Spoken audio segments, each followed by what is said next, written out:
Hello, aujourd'hui on reçoit Guillaume Caille, fondateur de l'école Pierre, l'école créative de louange et de communication.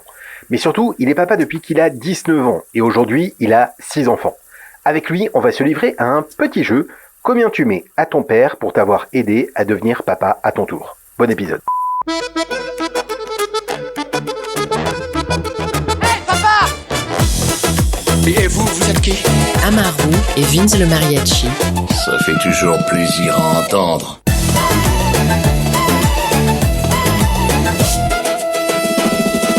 Et bonjour et bienvenue dans un nouvel épisode du Papcast, l'émission où nous les papas on parle d'un sujet brûlant, mais pour lequel c'est pas toujours facile de trouver des mots, la paternité. Et pour ça, je suis accompagné par mon acolyte Vince le mariachi. Bonjour. Bonjour, quel honneur! Il ne met pas les gens dans des cases, c'est Amaru Cazenave! Mais aujourd'hui, on va pas parler de cases, mais on va parler notes. Et on va parler notes avec qui ça? Guillaume Caille. Salut les gars. Ouais, merci, quel accueil. Ça mérite encore plus que ça. Je voudrais deux hola. Alors, on en mettra un plus tard peut-être dans l'émission. Avant de commencer, Guillaume, je te propose de faire tout de suite un bond en avant dans le temps et d'écouter les plus belles choses que tu vas nous dire à ce micro pendant l'émission.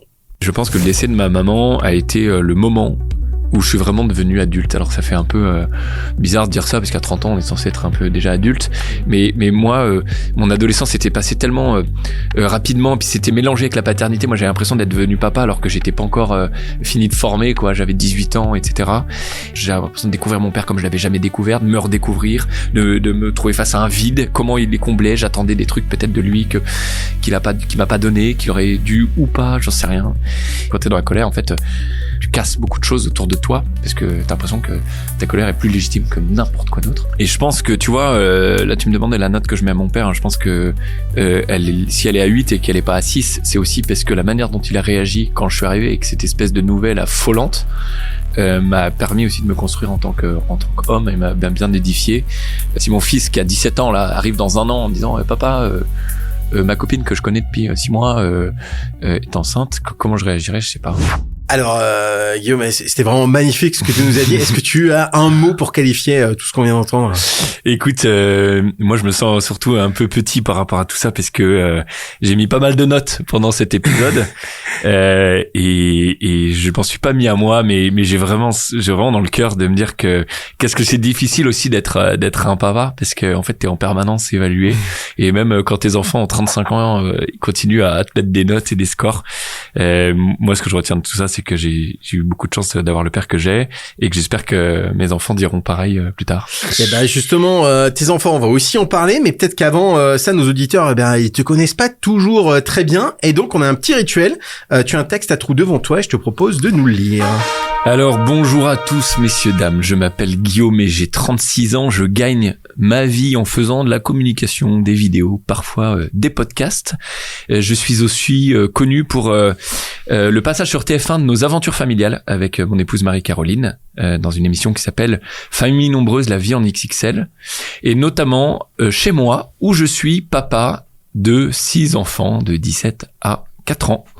Mais pour eux, je suis surtout parfois celui avec qui on peut jouer, faire des conneries, parfois celui qui fait de la peine, celui qui réconforte. En tout cas, je suis tout le temps ce papa imparfait qui a envie d'aimer ses enfants un peu mieux. Et si Amaru et Vince m'ont invité aujourd'hui, c'est pas parce qu'on t'aime. C'est parce qu'ils m'aiment. Non, je pense que ce n'est pas pour parler. Surtout ne pas parler de Brie Média, de Brie Musique. Ce n'est pas pour citer des marques comme Brie Média, qui est une agence extraordinaire. Des magnifiques. Ça commence bien, les gars. Non, je pense que c'est vraiment parce que la paternité, pour moi, c'est un enjeu de vie. Je pense que c'est un appel, une vraie vocation, et qui est pas tout le temps simple, sur lequel je me casse souvent la gueule. Et avec vous, ça donne envie de se relever un peu.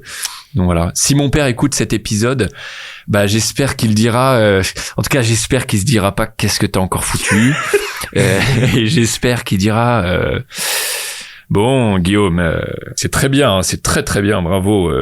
Alors restez bien jusqu'à la fin et surtout abonnez-vous au Papcast. Eh bah oui. Ça nous touche. Eh ouais, merci Maintenant que beaucoup. t'en parles. C'est dit avec tellement de spontanéité. Finalement, mais allez-y, abonnez-vous effectivement. Alors, on a évidemment, on va parler de paternité, on va parler d'énormément de choses. Peut-être avant ça, je crois que Vince, tu as une petite fun fact à nous partager. Oui, alors peut-être ça fera rire que moi finalement. Fun fact. Je voudrais vous parler aujourd'hui d'une brique bien connue, un jeu qui réunit les parents et les enfants. Je parle bien sûr des Lego. C'est une innovation normalement technologique. On pensait que c'était pas possible. Une brique en 2026, ça reste une brique Lego. Et ben maintenant, cette brique, elle est capable de réagir, de faire des sons, etc. Sauf que comme c'est un synthétiseur, écoute la voix de. Et alors, du coup, parce qu'il y a des Lego Star Wars, en fait, c'est ça. Il y a une collection Lego Star Wars. Bah qui oui, est très bien connue, sûr. voilà, qui marche très bien. Cette brique, elle réagit avec les personnages. Tu mets tiens. un petit personnage à côté de la brique Voilà. et normalement, il doit dire une phrase. Voilà, c'est ça. Voilà. Et moi, j'aimerais la réaction de Guillaume Caille. Tu es fan de Star Wars? Tu connais un peu Star Alors Wars? je suis pas du tout fan de Star Wars, D'accord. mais j'ai une petite Tu connais, connaissance. du coup, Voilà. Et les Lego Star Wars, on en a à Du la coup, tu maison. ne seras pas déçu. Écoute, Voilà. écoute Et ça. donc, en fait, ça, c'est la phrase la plus connue du cinéma. Et donc, tu vas voir la Qui phrase. parle pour le podcast, Voilà. attention. Et tu vas voir l'interprétation de Lego juste après. Je suis ton père. Moi, j'aime bien. Non, C'est Non, vous êtes sérieux? C'est vraiment ça, la C'est pas vrai. voix qu'on entend maintenant. On est en 2026, voilà. C'est Après, incroyable. le MP3, après, voilà, que nous réserve l'avenir. Merci. Mais bon, enfin, voilà. Écoute, du coup, on n'est pas là pour défoncer Lego, donc on va. non, non, ces bah, trop trucs-là tard. sont quand même aussi- Non, non, non. On est fan de Lego, mais c'est On vrai que reste fan. Ça nous a fait vraiment Moi, ça m'interroge. marrer d'entendre ça. On va se mettre des notes aujourd'hui. Comme tu es un papa qui est très créatif, je suis allé dans la rue pour demander aux gens quelle note ils mettraient à leur père en termes de créativité. Ah oui. Waouh. Si vous deviez mettre une note à votre papa en termes de créativité, ce serait combien? 10. 10 sur 10. Bravo. Oui, Parce que vous êtes fier, vous dites il m'a créé, alors du pas coup mal. c'est super. c'est ça, il pouvait pas faire mieux. Un bon 8. Et du coup par rapport à vous, parce qu'il vous a créé aussi, alors du coup c'est 8 toujours. Ah, là je partirais sur du 9.5. Créativité, je dirais 7. 7? Pourquoi 7? Bah ça va, il est très créatif, mais des fois il reste un peu trop classique, on va dire. Donc c'est créatif, mais il sort pas trop de sa zone de confort. Et le papa il est à côté, il se mettrait combien lui? Allez, 6. 6? Ah, moins que votre fille? 7. Pourquoi 7? Parce que déjà il peut mieux faire, mais il y a un vrai effort de fait et une vraie envie d'avoir ça dans sa vie. Mais vous faites partie de ses créations quand même. De fait. Enfin je crois. Pas mal, non? C'est français. 7, c'est carrément biblique, hein. Ouais, oui, c'est vrai. C'est Bon, pas mal. c'est un peu médian aussi, hein. Donc, Oui, il y a les 7 nains, oui, Ouais. c'est vrai. Mais attends, mais ça met la barre un peu haute là quand même, parce que là t'as vu que des créatifs en fait là. Mais non, mais j'ai été touché de T'as voir pas ça. eu un 2. Non, il y a pas eu un. Non, franchement, il y a pas eu un 2. Non, les gens étaient plutôt à se dire que leur père était plutôt créatif. Donc ça m'a vachement touché. Je te propose, comme on a commencé à cette émission sous le signe des notes qu'on se met ou les notes qu'on met à nos pères, je te propose un petit questionnaire. Combien tu mets à ton père pour t'avoir transmis de quoi devenir un homme?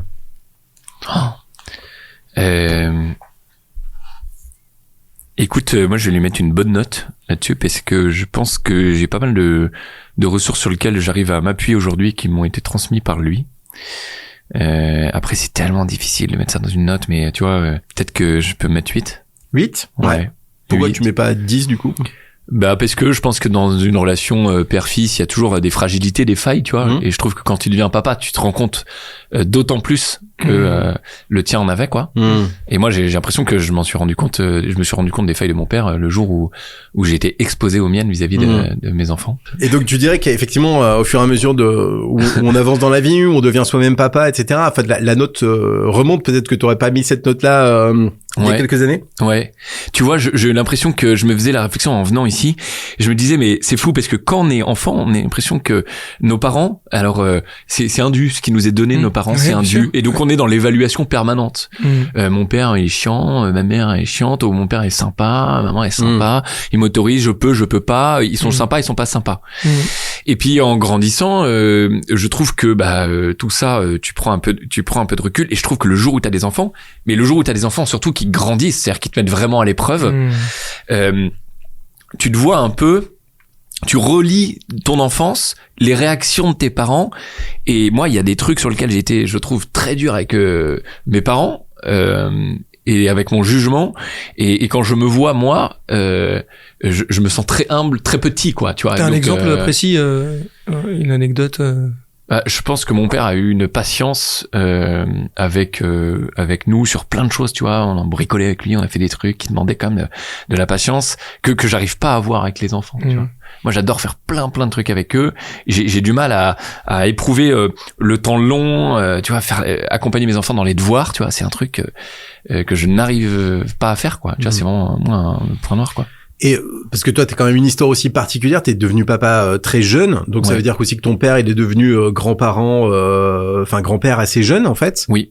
Toi, là-dessus, en fait, ça a été, comment il a accueilli ça? C'était chouette. Il t'a soutenu. Comment ça s'est? Tu vois, moi, comme tu le dis, moi, j'ai eu notre premier enfant, Théophile. Il est arrivé quand j'avais pas encore 19 ans. Enfin, en tout cas, on a appris qu'il arrivait quand j'avais pas encore 19 ans. J'étais un enfant, mais vraiment, j'étais un gamin. Maturité proche de 0. Je sortais de chez mes parents, c'était ma première année d'études et j'étais parti faire mes études dans une autre ville où ma copine de l'époque, qui est ma femme aujourd'hui, était, quoi. Et je pense que, tu vois, là tu me demandais la note que je mets à mon père, hein, je pense que si elle est à 8 et qu'elle est pas à 6, c'est aussi parce que la manière dont il a réagi quand je suis arrivé avec cette espèce de nouvelle affolante m'a permis aussi de me construire en tant qu'homme et m'a bien édifié. Je sais pas comment je réagirais. Enfin, je me suis posé la question 1000 fois, donc peut-être que j'ai une idée maintenant, et puis c'est plus facile pour moi ayant déjà vécu ça. Mais si mon fils qui a 17 ans là arrive dans un an en me disant papa, ma copine que je connais depuis 6 mois est enceinte, comment je réagirais, je sais pas. Lui, il a eu une réaction que je trouve assez belle, où j'ai l'impression qu'il a su prendre du recul assez rapidement. Et je pense que j'avais plein d'arguments pour qu'il soit pas sécurisé. Fragilité d'un jeune adulte ou vieil ado, je sais pas. Et pourtant, il a cru en nous, il a été encourageant dans un monde où le regard, enfin, un petit milieu dans lequel on évoluait, surtout à l'époque, dans lequel le regard des autres était difficile et était même douloureux, hein. J'en parle avec beaucoup d'apaisement, mais tu vois, ce milieu un peu catho, une société un peu jugeante, ouais, surtout tu vois, le milieu un peu catho, pas très classique, tu vois, où tout le monde se regarde et tout, et puis bon, mais c'est notre chemin. Vous aviez 18 ans tous les deux, c'est ça? Ouais, 18 et 19. 18 et 19, ouais. Donc en études. Ouais. Et effectivement, papa, je suis papa. Je suis étudiant, mais je suis papa. Ouais, papa, je suis papa. Je pense que moi, j'étais son premier fils, tu vois. Je suis l'aîné. J'ai 5 frères et sœurs, 5 petits frères et sœurs. J'étais l'aîné, donc, je veux dire, il y avait tout. Et je pense que socialement, ils sont dû s'en prendre plein la gueule. Il y a eu le regard des autres et tout ça. Ils ont pas rougi. Ils nous ont encouragés. Ils savaient que, tout pouvait, notre couple, on savait pas trop ce qu'il allait donner, même si, moi, j'ai l'impression que c'était pour toute la vie. Et en fait, on avait tellement de fragilité. Et pourtant, il a été là, donc, Tu as gardé une phrase en mémoire en particulier qui t'a marqué de sa part? Non, j'ai pas gardé une phrase, mais j'ai gardé un épisode en tête. En fait, quand j'annonce ça, j'appelle ma marraine, qui est la sœur de ma mère en premier, pour tester la réaction, tu vois. Et je me dis, bon, elle réagit très bien, avec beaucoup d'apaisement et tout. Je me dis, bon, si sa sœur réagit comme ça, bon, même si c'est un peu plus dur avec ma mère, ça sera pas 10 niveaux au-dessus, quoi. Donc j'appelle ma mère et pareil, elle réagit super bien et tout. Je me dis, bon, c'est bon, maintenant je peux appeler papa là.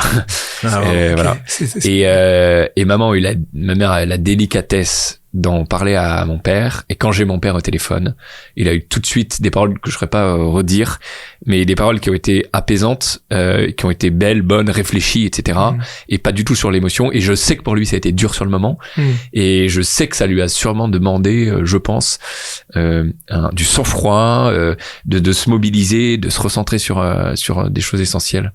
Et en ça, j'admire et je garde un beau souvenir de cet épisode qui pour nous était un séisme, hein, tu vois. Ce qui m'amène à la deuxième question. Quelle note tu lui mets pour t'avoir appris à aimer? Waouh.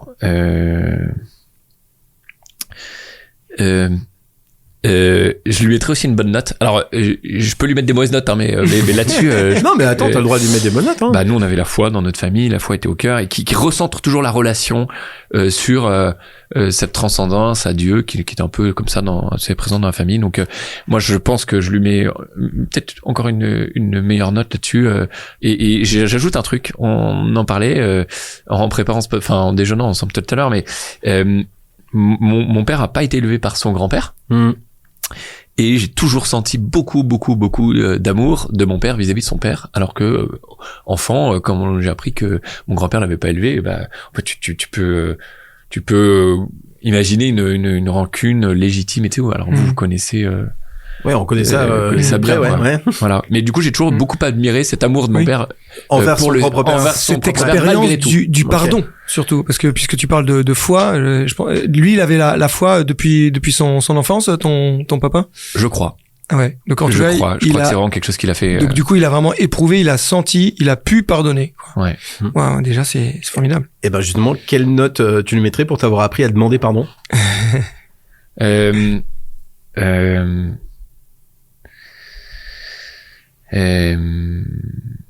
Oh là là, ça demande de te noter aussi un peu toi, là, ouais, du coup. c'est ça. En fait, si on plonge vraiment dans la question, c'est dur. Parce que je pense que, honnêtement, je pense que, apprendre à dire pardon, c'est quelque chose qui m'a vraiment été transmis et enseigné, tu vois, même verbalisé, tu vois, cette culture de dire, capable de dire, moi j'arrive à dire pardon, je pense, plutôt facilement, les exceptions sont toujours les lieux où on est le plus bien attendu, sûr, hein, donc mais voilà, je pense que ça m'a vraiment été appris. Après c'est pas facile parce que tu sais, entre un père et son fils, il y a toujours des zones où parfois on est en attente d'un pardon. Bah, je sais pas du tout, donc vas-y, dis-moi. Et tout ça, et il y a eu parfois ces sujets. En tout cas, entre mon père et moi, il y a eu souvent quelques sujets, notamment après le décès de ma maman.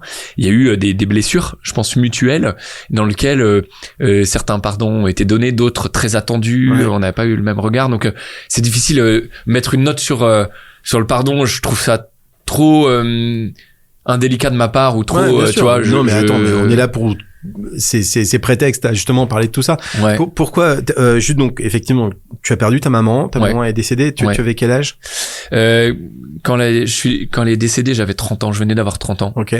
Et en fait ce qui m'intéresse c'est pourquoi en fait à ce moment-là, j'ai l'impression précis, il y a un sujet de pardon qui devient un peu qui arrive en tout cas. Je pense que le décès de ma maman a été le moment où je suis vraiment devenu adulte. Alors ça fait un peu bizarre de dire ça parce qu'à 30 ans on est censé être un peu déjà adulte, mais moi mon adolescence s'était passée tellement rapidement, puis c'était mélangé avec la paternité. Moi j'avais l'impression d'être devenu papa alors que j'étais pas encore fini de former, quoi. J'avais 18 ans, etc. Et le jour où ma mère est décédée, mais en fait mon père a changé, et ce qui est normal en fait parce que il est passé voilà, je pense que devenir veuf c'était un tel séisme, et moi je pense que je suis passé aussi de l'enfant naïf porté par ses parents qui évolue dans un environnement où tout roule, un contexte classique et tout, à des vraies questions qui se posent. J'ai l'impression de découvrir mon père comme je l'avais jamais découvert, de me redécouvrir, de me trouver face à un vide. Comment il les comblait? J'attendais des trucs peut-être de lui qu'il m'a pas donné, qu'il aurait dû ou pas, j'en sais rien. Et là, il y a des choses qui s'entremêlent. La fratrie, ça a été un peu douloureux aussi, cet après ce deuil, quoi. Et du coup, dans ces moments-là, je trouve que la question du pardon, elle est vraiment mise à l'épreuve des vrais sujets, quoi, du réel. Et le réel, il est pas tout le temps simple, parce que tu vas demander pardon quand t'es petit parce que t'as foutu une torgnole à ton frère et que t'as 8 et 7 ans. C'est une chose, tu vois, et puis le lendemain t'en parles plus. Quand il y a des paroles et des choses qui restent, des actes ou des décisions qui heurtent et qui blessent, là tu te dis, est-ce que j'ai vraiment appris à pardonner? Est-ce que je suis vraiment capable de pardonner? Et est-ce que j'ai vraiment appris à demander pardon? Et est-ce que je suis vraiment capable de donner pardon? Je me sens assez petit par rapport à ça. Est-ce que tu aurais un moment très précis où c'était compliqué mais tu as réussi à pardonner ou à... Ouais.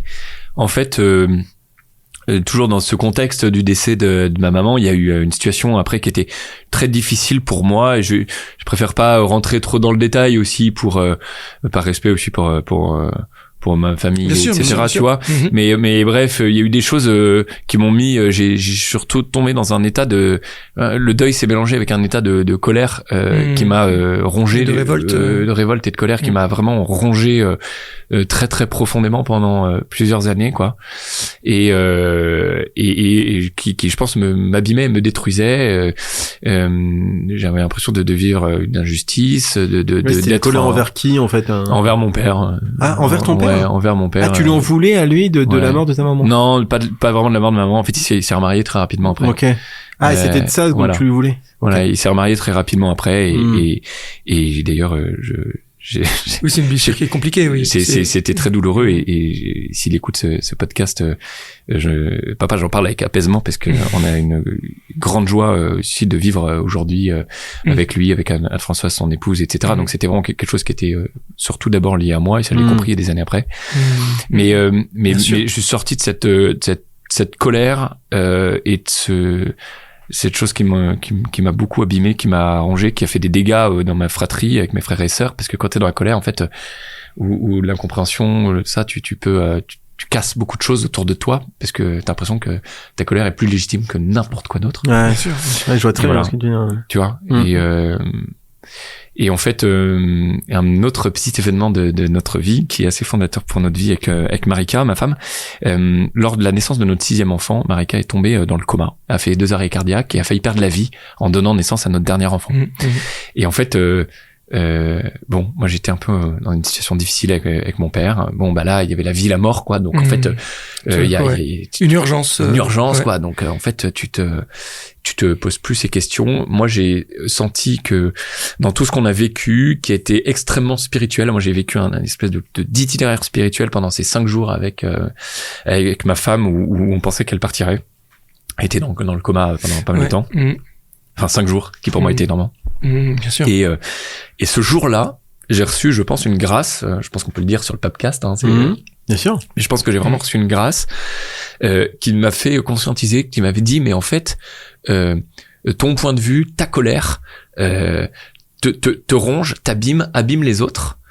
Et ce que t'acceptes de construire et de vivre demain est bien plus fort, bien plus puissant que ce que t'as envie de régler et ce pour le quoi t'as envie d'avoir raison d'hier. Et du coup, je me suis dit, mais peut-être qu'en fait, ce que je ressens, mon père ne le comprendra jamais. Et puis peut-être que lui a vécu, je le comprendrai moi jamais, ou peut-être partiellement. Et d'ailleurs, j'ai l'impression que des deux côtés, il y a une compréhension mutuelle qui a avancé. Et ce jour-là, en fait, ça m'a libéré d'un poids, comme si je disais, mais en fait, cette espèce de fardeau que je me sens obligé de porter, parce que tant que le fardeau n'est pas arrivé à destination, c'est ma mission de le porter, parce que quand même, voilà, on me l'a donné ce truc-là, voilà. Je sais pas si l'image est bonne, mais en tout cas, je trouve qu'elle est vraiment excellente en fait, parce qu'effectivement, je trouve que dans la colère, dans le fait, enfin le pardon libère d'un fardeau, et j'aime bien cette image de, on se charge d'un truc qui est hyper lourd, on a envie que tout le monde ait les yeux dessus en disant mais vous comprenez bien que ça doit aller. J'aime bien cette image, ouais. Et en fait effectivement il y a que le pardon qui peut en libérer, quoi. Puisque t'as vécu est quand même vertigineux, hein, te retrouver là 5 jours dans l'attente, dans l'angoisse avec les enfants, et j'imagine que la vie continue, que tu dois prendre des comment on dit, des décisions, et puis la santé de ta femme qui prime, quoi, donc non c'est vertigineux comme. Tu vois, ce jour-là, j'ai l'impression que on nous a fait le cadeau de la vie. Il y a des choses extraordinaires qui fait que Marika est encore en vie et que cet épisode c'est fini, et moi j'ai fait l'expérience de prière que j'avais jamais fait avant, enfin une telle expérience de prière qui est fondatrice dans ma vie. Et je trouve que un des fruits de ce cadeau avec la vie, il y a eu le fruit d'être capable de me réaliser que ce fardeau, je pouvais aussi le poser à côté. Et continuer d'avancer, et c'est ce qui s'est passé. Il n'y a pas eu sur le moment. C'est ça que tu appelles la grâce par la grâce. Ça t'a permis de déposer ton fardeau. Est-ce que tu peux revenir dessus? Comment tu concrètement Mais moi j'ai eu l'impression que ce jour-là est devenu une évidence. Le fait que je pouvais continuer à avancer, avoir une relation normale, saine, belle avec mon père, sans être prisonnier du passé. Et tu vois, moi, quelques semaines avant, je pense que j'aurais eu du mal à le croiser dans la rue. D'accord. C'était arrivé parfois des choses comme ça. De colère, de colère. Et, mais presque épidermique, Ouais, voilà. Puis et du coup, ce jour-là, j'ai eu l'impression que ça s'était tombé, et tu vois, ça va pas, enfin j'ai aucun mérite à ça, parce que c'est pas parfois il y a des pardons qui sont une démarche longue, un processus, un travail sur soi, un escalier qu'on porte. Moi ça a pas été ça, c'était une rupture. Ouais, je vois. Non mais je vois très bien cette idée de grâce, hein, comme tu le dis, hein, le cadeau de Jésus, hein. Le joug dont parle Jésus. Mon joug est léger, mon fardeau en fait, on peut le porter. Moi je t'aide. Moi je me sens chanceux d'avoir vécu ça, tu vois. Alors ça veut pas dire que tout est réglé, que c'est facile, Non, hein, tu vois.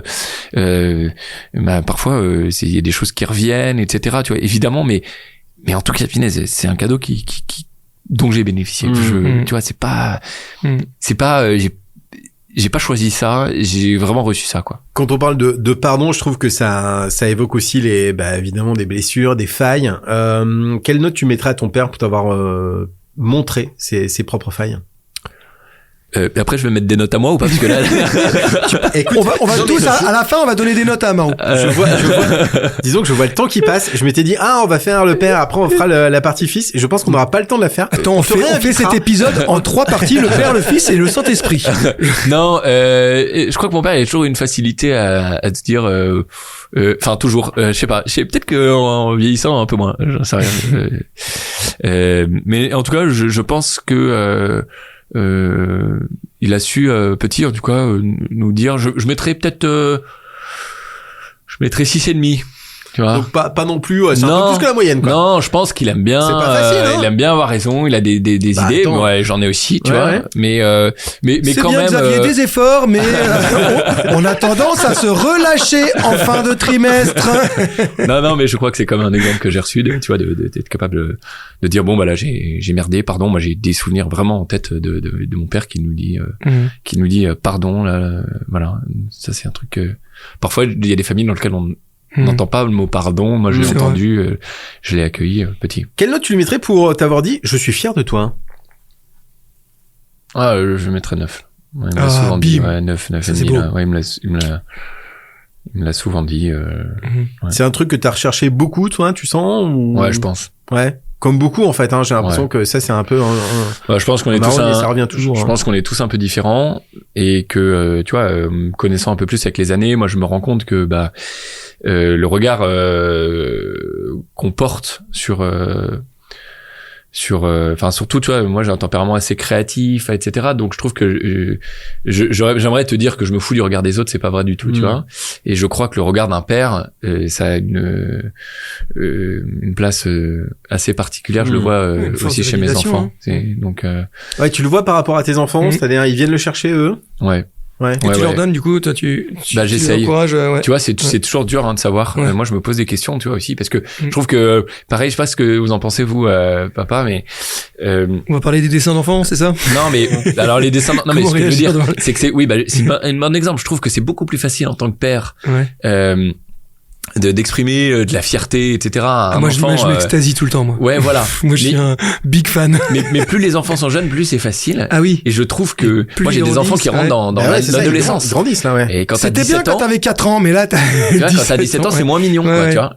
Et pourtant, il y a des sujets de fierté énormes. Moi, je pense à mon aîné, je suis tellement fier de lui, mais parfois j'ai l'impression que c'est plus difficile ou c'est moins fréquent de lui dire, tu vois, que le petit dernier qui est la mascotte de la famille, quoi. Ouais. Parce que c'est mignon. Pourtant, il dessine mieux que le petit dernier, tu vois. Ouais, bah quand même. C'est assez marrant parce que je me rends compte que la première chose que j'ai dit à ma fille quand elle est née, c'est ça, je suis fier de toi. Mais vraiment, c'est dingue. Je suis fier que tu sois né. Mais c'est bizarre comme truc. Ouais, c'est trop mignon, c'est trop beau. Mais c'est vraiment le premier truc que j'ai dit, quoi, tu vois. T'as trouvé ton chemin. Alors, franchement, sans GPS, je suis épaté. Non, mais je pense que ça en dit long sur un truc. Ouais, bien sûr. Tu vois, qui est le premier truc que tu dis, et qui est peut-être aussi le truc qui a été cherché pendant longtemps, quoi. Ouais. C'est genre, t'avais la possibilité tout d'un coup. Ah, j'en ai un, je peux le dire. Ah, je voudrais te dire quelque chose. Je suis fier de toi. C'est beau. On pourra pas me dire, je l'ai pas dit. Et ça revient souvent, tu vois, sur les toits, je dis souvent. Amaru, tu peux nous redire les âges de tes enfants? Je vais animer un peu le podcast. Ouais, vas-y, anime, par pitié. L'aîné, moi j'ai 3 filles, l'aînée elle a 12 ans, la deuxième 9 et la dernière 4 ans. Ah oui, trop bien. Tu vois, on est tous avec des 4 ans. Ouais. Et toi, moi aussi, 4 ans. 4, mon aîné, et 2 ans, ma petite. Ah ouais, ok. Zadig et Paloma. Ouais. Ah ouais, trop bien. Trop chouette. Avant qu'on termine avec un moment peut-être plus spirituel et plus profond avec Vince, il y a une dernière question qui serait: quel est l'héritage immatériel que tu voudrais laisser à tes enfants? Ah ouais. Alors moi j'aimerais bien leur laisser le goût de la vie dans sa forme la plus simple. Moi je pense que un des gros héritages pour le coup de mes parents et notamment de mon père, c'est l'amour des choses simples, faire beaucoup avec peu. l'espèce de ce que j'appelle l'aventure. Nous avec Marika, on parle souvent de l'aventure et tout. Enfin, c'est un truc qui nous anime bien dans notre famille. Et je crois que réaliser en fait que quand on a une famille, on a déjà un trésor qui est déjà immédiatement disponible. Oh là là, c'est beau, ça. Réaliser que avec ça, tu peux faire des choses extraordinaires, que t'as pas de prérequis pour pouvoir vivre des choses extraordinaires et tout, qu'en fait, ce qui se vit dans la relation dépasse largement ce qui peut se vivre dans l'action, dans les projets, dans les trucs, tout ça. Ça, je pense que c'est vraiment un truc qui m'a été donné et que j'essaie de retransmettre avec parfois beaucoup de maladresse, mais ouais, merci de cette question parce que vraiment c'est une question super importante pour moi. Qu'est-ce qu'on transmet nous? Et je pense que moi le cadeau qui m'a été fait, c'est celui-là. Le trésor, l'aventure, vous êtes les Indiana Jones de la famille. On vous bénit franchement les amis. Qu'est-ce qu'on peut confier? Qu'est-ce qui te tiendrait à cœur de confier porté par l'ami Vince? Écoutez, moi j'ai bien envie de confier l'unité de toutes les familles. Que Dieu puisse vraiment venir préserver ces liens si sacrés mais si fragiles qui peut exister entre un père et son fils, entre des frères et sœurs, entre un mari et une femme, et que ceux qui seront la destination de nos prières, enfin qui seront les bénéficiaires de nos prières, puissent être vraiment rejoints par cet amour qui dépasse tout, quoi, même les plus grosses blessures. Amen. Eh ben amen, on va confier tout ça avec toi Vince. Ton amour est sur moi, si tu le crois chante avec moi. Ton amour est sur moi. Ton amour est sur moi. Ton amour est fort comme une armée de chats. Ton amour est sur moi. Tu es pour nous une citadelle. Ton amour est sur moi, Père éternel. Padre mio, porque Padre mio, Padre mio, porque me has desamparado. Dios mío, clamo de día, no oyes nada, y de noche no encuentro descanso. Sin embargo eres el santo que reinas en tierra de Israel. Ton amour est sur moi. Je sais que ton amour est sur nous, sur le Papcast. Ton amour est sur chacun de nous.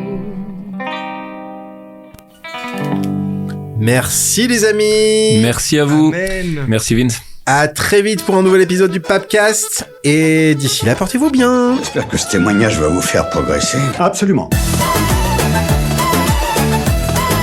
Bravo, quel enthousiasme.